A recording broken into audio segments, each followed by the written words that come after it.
एक दिन की बात है।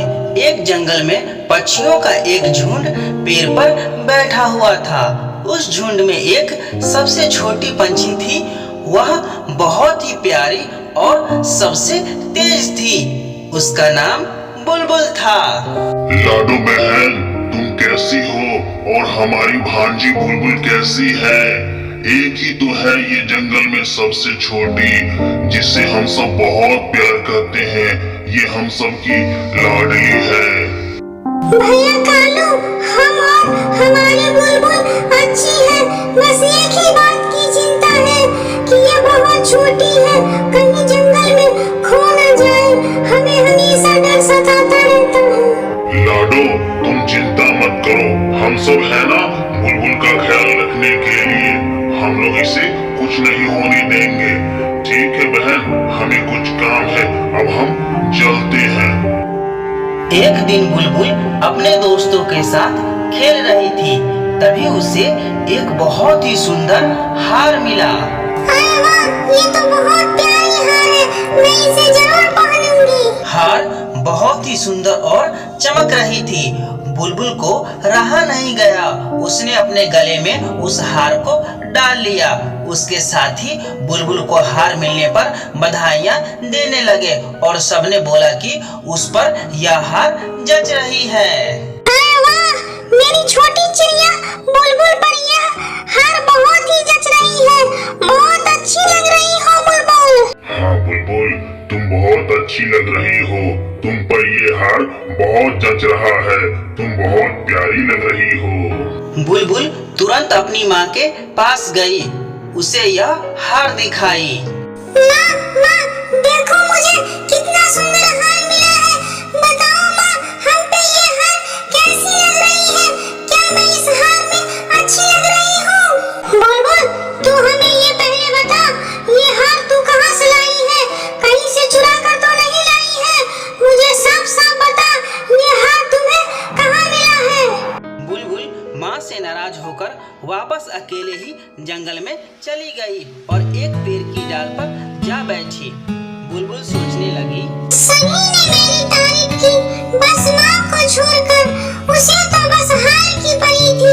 एक बार भी माँ ने नहीं बोला कि यह हार मुझ पर कैसी लग रही है। इतने में कुछ सिपाही वहां आए और बुलबुल को पकड़कर अपने साथ ले जाने लगे। इधर बुलबुल की माँ उसे ढूंढ रही थी और बुलबुल उसे कहीं नहीं मिल रही थी। हे भगवान, मेरी बुलबुल कहाँ गई? कहाँ उसे ढूंढूं? कहीं नहीं मिल रही है।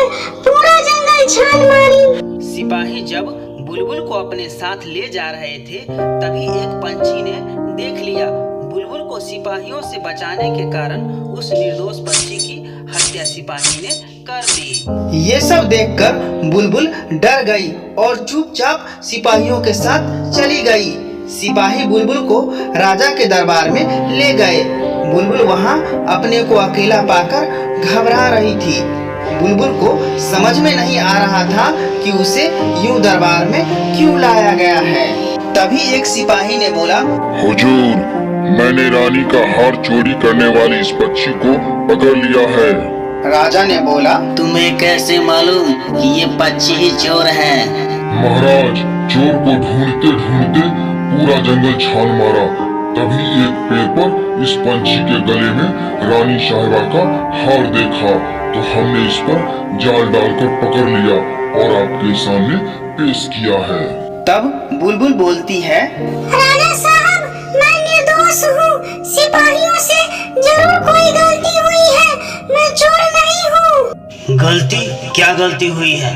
क्या तुम हार पहनकर जंगल में घूम नहीं रही थी? मैं घूम तो रही थी, पर रानी का हार मुझे एक पेड़ की डाल पर मिला था। मैंने कोई चोरी नहीं की। मैं निर्दोष हूँ। राजा गुस्से में पंछी से बोले, तुम्हारी इतनी हिम्मत कि तुमने मेरी रानी के गले का हार चोरी कर तुम उनका हार पहनकर घूम रही हो। तुम्हें प्राण दंड दिया जाता है। सैनिकों, इसका सर धड़ से अलग कर दो। ये मेरा हुक्म है। बुलबुल ने सोचा, सच बोलने से कोई मेरे पर यकीन नहीं कर रहा है। एक बार झूठ ही बोलकर देखती हूँ, क्या मालूम मेरी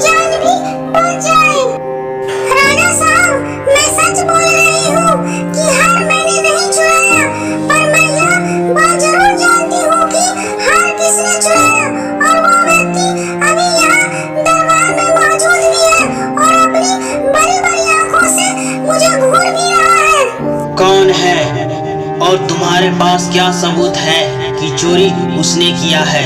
वह व्यक्ति राजमहल से हार चोरी कर छुपा रहा था, तब मैंने उसके सर पर अपनी एक पंख रख दिया है और वह पंख अभी भी उसके सर पर ही है। देखो देखो, उसके सर पर पंख है। इतना कहते ही एक सिपाही राजा के दरबार से भागने लगा। सबने उस सिपाही को पकड़ लिया और देखा तो उसके सर पर कोई पंख नहीं था। राजा ने फिर उस बुलबुल को कहा, मैं समझ गया कि चोरी इस सिपाही ने ही किया। तुमने अपनी बुद्धि से अपनी जान और असली चोर को भी पकड़वाया है। मैं तुमसे बहुत प्रसन्न हूँ। राजा ने फिर बुलबुल को छोड़ दिया और असली चोर को सजा दी। बुलबुल को अब माँ की बात याद आ रही थी। माँ इतना क्यों पूछ रही थी, कहीं मैं किसी मुसीबत में न पड़ जाऊं। दोस्तों, हमें इस कहानी से यह शिक्षा मिलती है कि माँ हमेशा बच्चों के लिए उसकी भलाई ही सोचती है, पर बच्चे जब तक किसी मुसीबत में न पड़ जाए अपनी माँ का प्यार नहीं समझ पाते हैं। दोस्तों, आपको यह वीडियो अच्छी लगी हो और इस तरह की अच्छी वीडियो देखना है तो इस चैनल को सब्सक्राइब जरूर कर लें। धन्यवाद दोस्तों।